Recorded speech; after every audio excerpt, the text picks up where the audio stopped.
আফজালুস সিয়ামি বাদা রমাদান শাহরুল্লাহিল মুহাররম, রমজান মাসের পরে আল্লাহর কাছে সবচাইতে শ্রেষ্ঠ হলো মুহররম মাসের রোজা। নবীজির কাছে সবচাইতে শ্রেষ্ঠ রোজা রমজান মাসের পরে মুহররমের রোজা। ও আফজালুস সালাতি বাদাল ফরিদা সালাতুল লাইল, ফরজ নামাজের পর আল্লাহ নবীর কাছে শ্রেষ্ঠ নামাজ হলো রাতের বেলার তাহাজ্জুদের নামাজ। তাহাজ্জুদ নামাজ ফরজ নামাজের পর সবচেয়ে শ্রেষ্ঠ, আর মুহররমের রোজা রমজানের পরে সবচেয়ে শ্রেষ্ঠ। তাহলে এই হাদিস থেকে রমজানের আলাদা শ্রেষ্ঠত্ব আমরা পেয়ে গেলাম, যে রমজান এটা আলাদা, এটার স্পেশাল মর্যাদা। এই গেল 4 নাম্বার মুহররম মাসের রোজার ফজিলত। 5 নাম্বার আশুরার রোজার ফজিলত। আশুরার রোজার ফজিলত জানবো আমরা তিরমিজি শরীফের 752 নাম্বার হাদিস থেকে। মন দিয়ে শোনেন হাদিসটা, তিরমিজি শরীফের 752 নাম্বার হাদিস। এই হাদিসের বর্ণনাকারী আবু কাতাদা রাদিয়াল্লাহু তাআলা আনহু। আবু কাতাদা রাদিয়াল্লাহু তাআলা আনহু বলেন, ক্বালা রাসূলুল্লাহ সাল্লাল্লাহু আলাইহি ওয়াসাল্লাম, আল্লাহ নবী বলেন, সিয়ামু ইয়াউমি আশুরা ইন্নী আহতাসিবু আলাল্লাহ আইয়ুকাফিরাস সানাতাল্লাতী ক্বাবলা। আল্লাহর নবী বলেন, 10ই মুহররম তোমাদের কেউ যদি রোজা রাখো, আমি নবী আশা করি তার আগের 1 বছরের গুনাহ আল্লাহ মাফ করে দেয়। আশুরা রোজা রাখলে আগের 1 বছরের গুনাহ মাফ। এবার আপনাদের মধ্যে সাধারণ জনগণের মধ্যে একজন বলেন তো, কোন রোজা রাখলে আগের 1 বছরের গুনাহ মাফ হয় আর পরের 1 বছরের গুনাহ মাফ হয়? আলেম ছাড়া অন্যরা বলেন, দেখি কে পারে, বলেন। মাশাআল্লাহ, আরাফার রোজা। কোন রোজা? মাশাআল্লাহ মাশাআল্লাহ, আরাফার রোজা। আরাফার রোজা রাখলে নবীজি সাল্লাল্লাহু আলাইহি সাল্লাম বলেন, আইয়ুকাফিরাস সানাতাল্লাতী ক্বাবলা ওয়াল্লাতী বাদা। 9 জিলহজের রোজা যদি কেউ রাখে, আগের 1 বছর পরের 1 বছরের গুনাহ মাফ। আর 10ই মুহররমের রোজা যদি কেউ রাখে, আগের 1 বছরের গুনাহ মাফ। এগুলো 5 নাম্বার 10ই মুহররম রোজা রাখার ফজিলত। 6 নাম্বার 10ই মুহররম আমাদের করণীয় কি, আমরা কি করব? ভালো করে মনে রাখবেন, 10ই মুহররম আমাদের মূল 2 কাজ। বলেন তো কয় কাজ? 1 নাম্বার রোজা অবস্থায় কাটানো, 2 নাম্বার তওবা করা। বলেন, 1 নাম্বার 2 নাম্বার তওবা করা। প্রথমে রোজা অবস্থায় কাটানোর দলিল, এরপরে আমরা তওবার দলিলটা নেই। প্রথমে রোজা অবস্থায় কাটানোর দলিল সহিহ বুখারী হাদিস নাম্বার 2006 নাম্বার হাদিস। আব্দুল্লাহ ইবনে আব্বাস রাদিয়াল্লাহু তাআলা আনহুমার বর্ণনা, তিনি বলেন, মা রাআইতু রাসূলুল্লাহ সাল্লাল্লাহু আলাইহি ওয়াসাল্লাম ইয়াতাহাররা সিয়ামা ইয়াউমিন ফাদদালাহু আলা গায়রিহি ইল্লা হাদাল ইয়াউম ইয়াউম আশুরা ওয়া হাদা আশ-শাহর ইয়ানি শাহর রমাদান।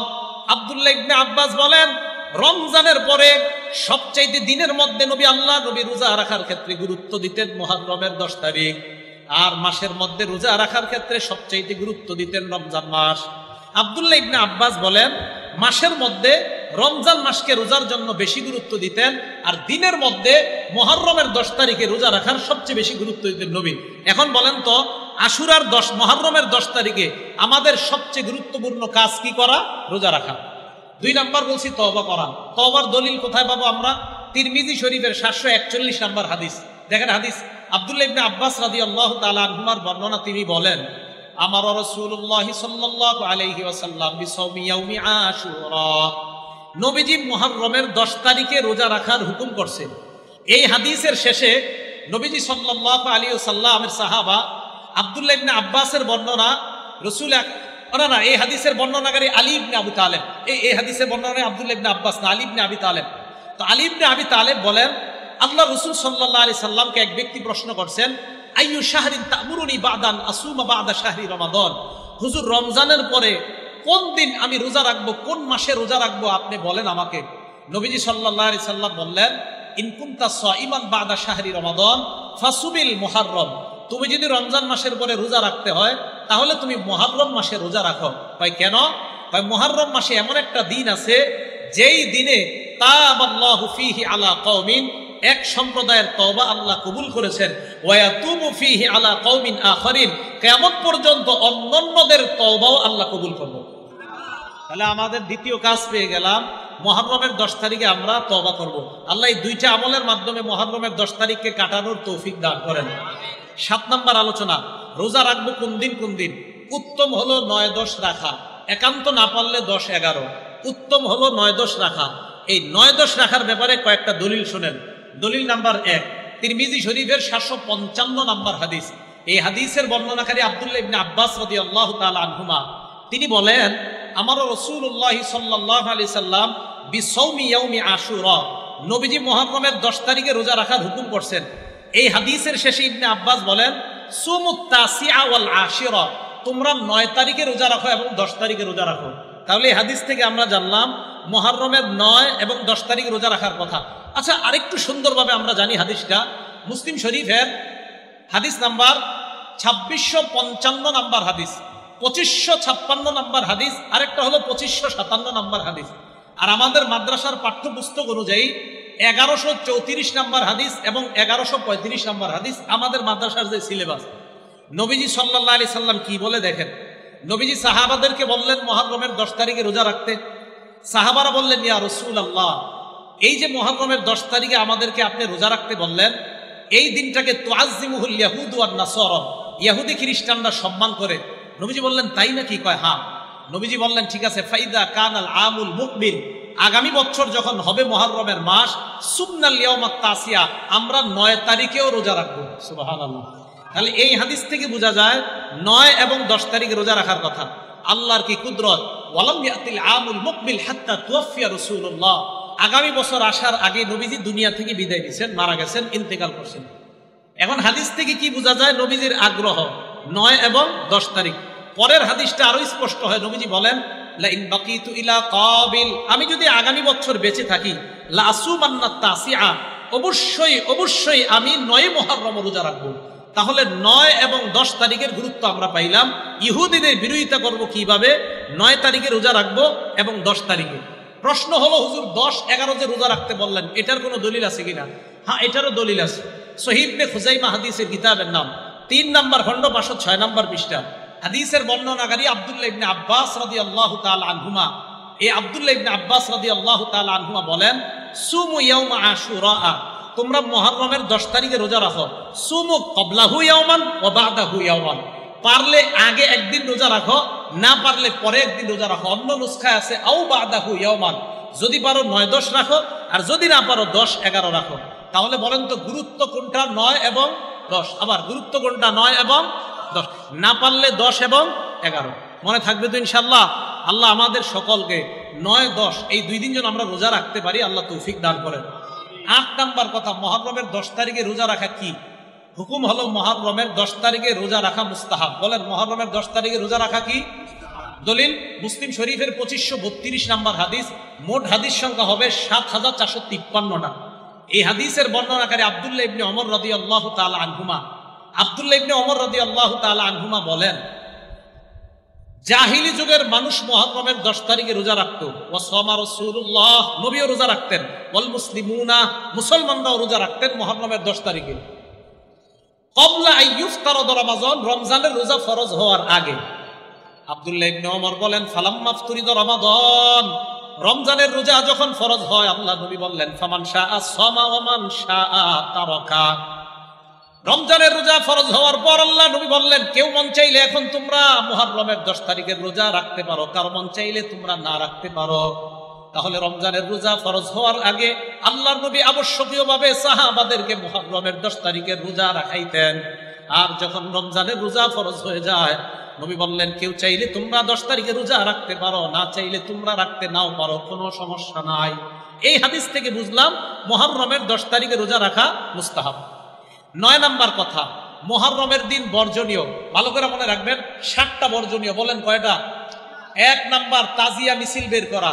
তাজিয়া একটা কবরের মতো বানায়া এটার এলাকায় ঘুরানো, এটার সামনে নজরানা পেশ করা। এই নজরানা আপনারা খাবেন না। 2 নাম্বার, একটা ঘরকে কেন্দ্র করে মুরসিয়া পাঠ করা। এগুলার মধ্যে অনেক কুসংস্কার হয়, এই অনুষ্ঠানে যাবেন না। 3 নাম্বার, বিলাপ করা। বিলাপ করা নিষেধ। সহিহ বুখারী হাদিস নাম্বার 1298 নাম্বার হাদিস, ইবনে মাজাহ হাদিস নাম্বার 1584 নাম্বার হাদিস। রাসূল আকরাম সাল্লাল্লাহু আলাইহি সাল্লাম বলেন, লাইসা মিন্না মান দারাবাল খুদুদ ওয়া শাক্কাল জুয়ুব ওয়া দাআ বিদাওয়াল জাহিলিয়া। ওই ব্যক্তি আমার উম্মতের অন্তর্ভুক্ত না যে ব্যক্তি শরীরে আঘাত করে, যে ব্যক্তি জামা কাপড় টেনে ছিঁড়ে ফেলে, যে ব্যক্তি জাহিলি যুগের মতো মাতম করে। বলেন তো, মুহররম মাসকে কেন্দ্র করে একদল মানুষ তারা না বুঝে নিজেদের শরীর রক্তাক্ত করে কিনা? রাসূল আকরাম সাল্লাল্লাহু আলাইহি সাল্লাম বললেন, তারা আমার উম্মতের অন্তর্ভুক্ত না। জানেন আশ্চর্য একটা হাদিস, সহিহ বুখারী হাদিস নাম্বার 1296 নাম্বার হাদিস। এই হাদিসের মধ্যে আসছে, ইন্না রাসূলুল্লাহ সাল্লাল্লাহু আলাইহি সাল্লাম বারিউম মিনাস সালিকাহ ওয়াল হালিকাহ ওয়াশ শাক্কা। রাসূল আকরাম সাল্লাল্লাহু আলাইহি সাল্লাম ওই ব্যক্তি থেকে মুক্ত, ওই নারী থেকে মুক্ত যেই নারীরা বাপ মারা যাওয়ার পরে জোরে জোরে চিৎকার করে কান্নাকাটি করে আর বলে আল্লাহ আমার আব্বারই দেখলো আর কাউরে দেখলো না, আসি কিন্তু এলাকার মধ্যে আজরাইল আমার ঘরটা চিনল আর কারো ঘর চিনল না। নবী কয় এই নারী থেকে আমি মুক্ত, এই জাতীয় কর্মকাণ্ড যারা করবে তাদের থেকে আমি মুক্ত। অসাক্ষ জামা কাপড় ছিঁড়ে ফেলে এই জীবন আমি আর রাখবো না, নবীজি কয় তার থেকে আমি মুক্ত। এই কোন শোককে কেন্দ্র করে মাথা মুন্ডন করে নবী কয় তার থেকে আমি মুক্ত। তাহলে আপনাদের কাছে জানতে চাই, মুহররম মাসকে কেন্দ্র করে মাতম করা হালাল না হারাম? এটা করা যাবে না। আল্লাহ আমাদের সকলকে বেঁচে থাকার তৌফিক দান করেন। একটা কিতাব আছে নাম আল জামিউস সগীর, এই কিতাবে 4201 নম্বর হাদিস। এই হাদিসের মধ্যে আসছে রাসূল আকরাম সাল্লাল্লাহু আলাইহি সাল্লামের মেয়ে জয়নব রাদিয়াল্লাহু তাআলা আনহা মারা গেছে। এই জয়নব মারা যাওয়ার পর বাকাতিন নিসা, নারীরা কান্নাকাটি শুরু করছে। ফাজাআলা উমর ইয়াদরিবুহুন্না বিসাউতিহি, হযরত ওমর চাবুক ধরছে সবগুলার মাথায়, কি করো, থামো, সব কাঁদতেছে। নবীজি বললেন মাহলান ইয়া উমর, ওমর থামো, একটু নরম হও।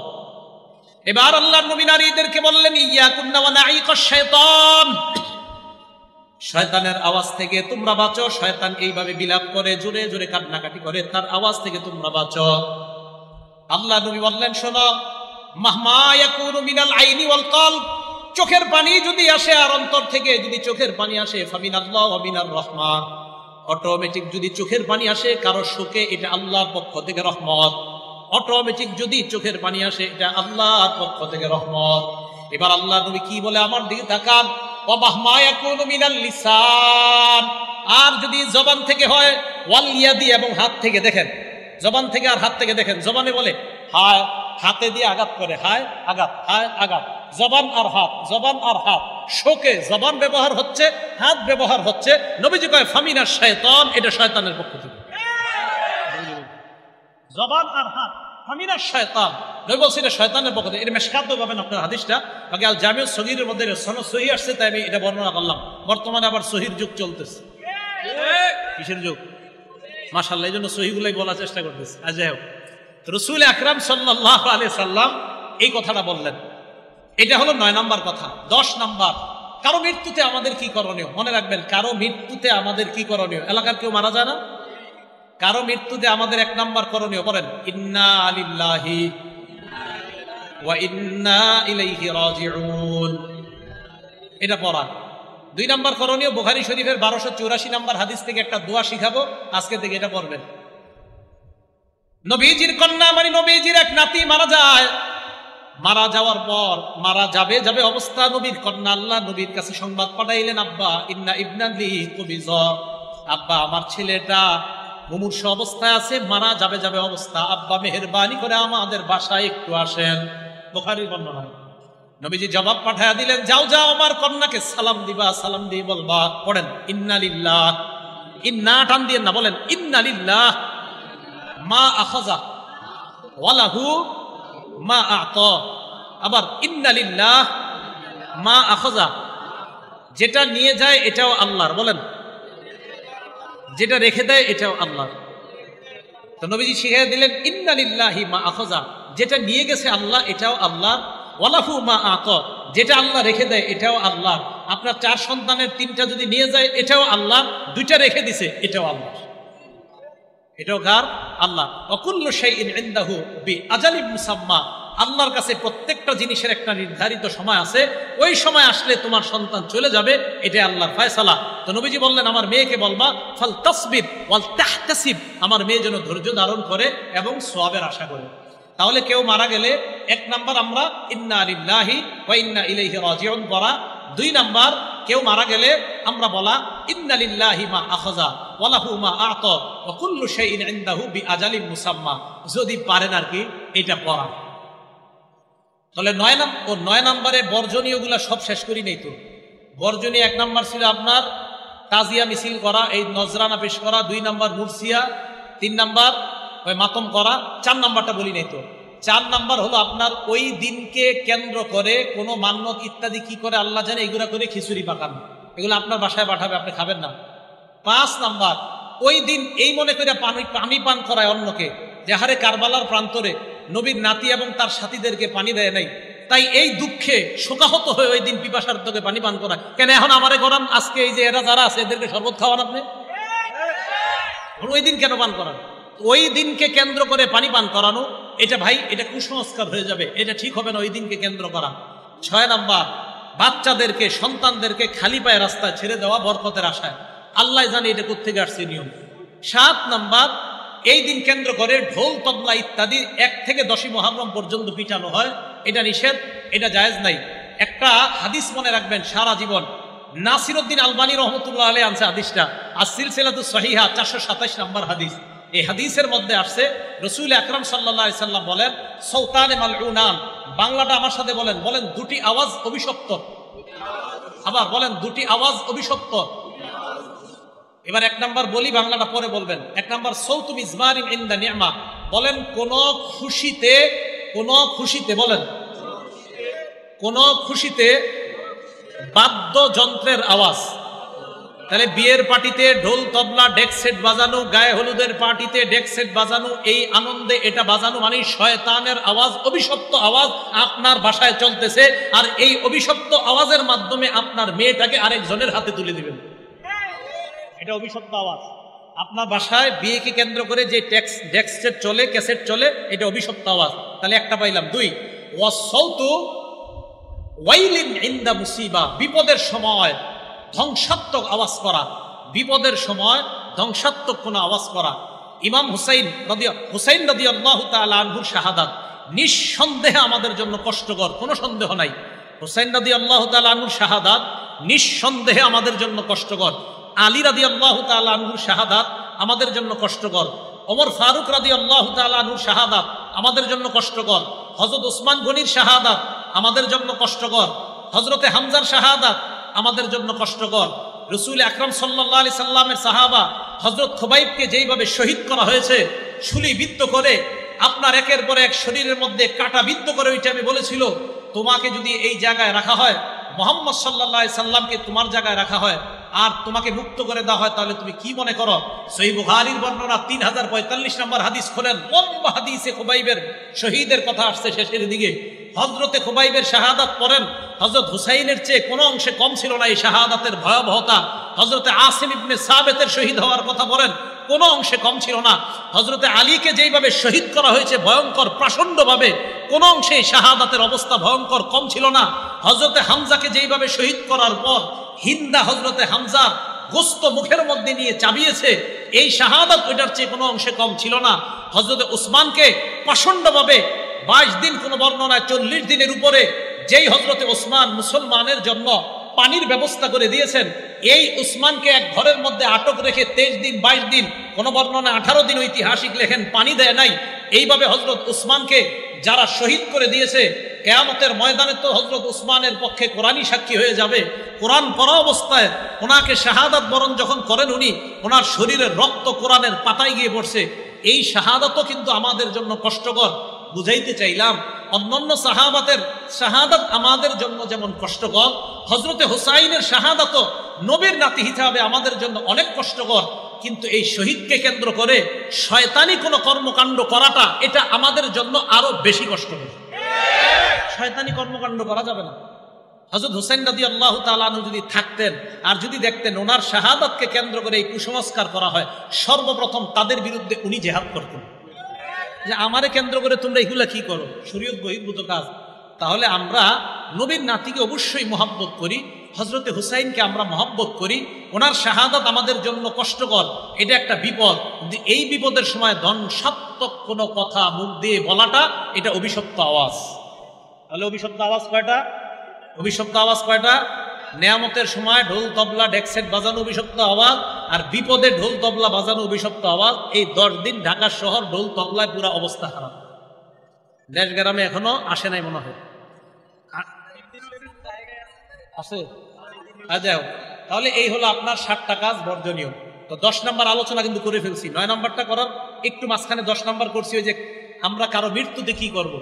11 নম্বর আলোচনাটা, এটা আপনারা সবাই একটু মুখস্থ করতে হবে আমার সাথে। আমাদের নবীজি দুনিয়া থেকে বিদায় নিলেন।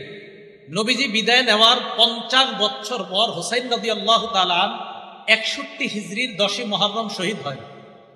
তাহলে আমাদের নবী দুনিয়া থেকে বিদায় নেওয়ার 50 বছর পর 61 হিজরির 10ই মুহররম হুসাইন রাদিয়াল্লাহু তাআলা আনহু শহীদ হয়। উনি শহীদ হওয়ার ৩০০ বছর পর ৩৫২ হিজরিতে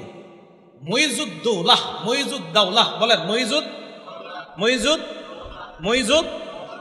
মুইজুদ্দৌলা নামক ব্যক্তি ৩৫২ হিজরিতে সর্বপ্রথম ইরাকের বাগদাদে ১০ই মুহররমের এই মাতমের প্রথা চালু করে।